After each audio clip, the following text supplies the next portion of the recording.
Senator, we have 5 minutes left, and I'd like you to comment just a little bit on the relationship between the President of the United States and the Senate Foreign Relations Committee. You served admirably on that committee, and you had some problems with President Nixon in that relationship, and you have some views about how the Senate should operate. We've got about 5 minutes left, and I'd like you to spend a couple of 3 minutes talking on that issue. Well,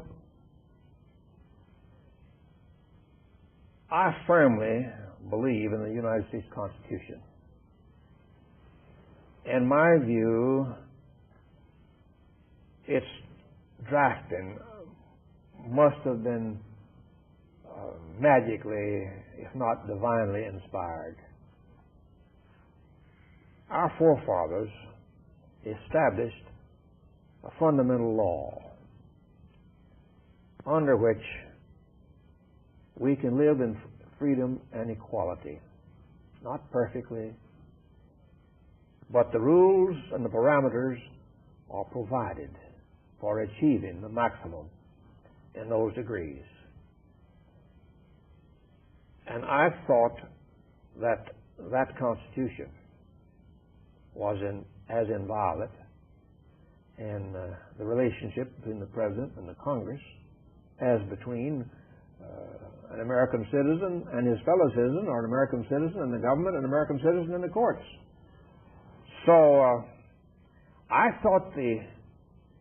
held that the duty of advice and consent by the Senate was a very precious one and a very fundamental safeguard against arbitrary use of power by the executive branch of the government. So I was a strong supporter, as a member of the Senate Foreign Relations Committee, of the use of advice and consent.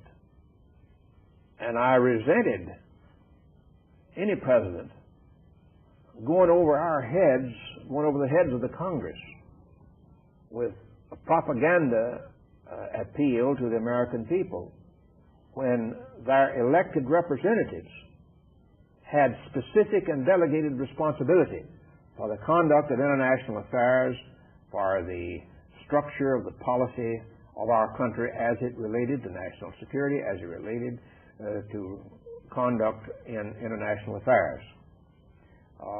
Now, that's a general statement. If you had something particular in mind, I'd be glad to respond.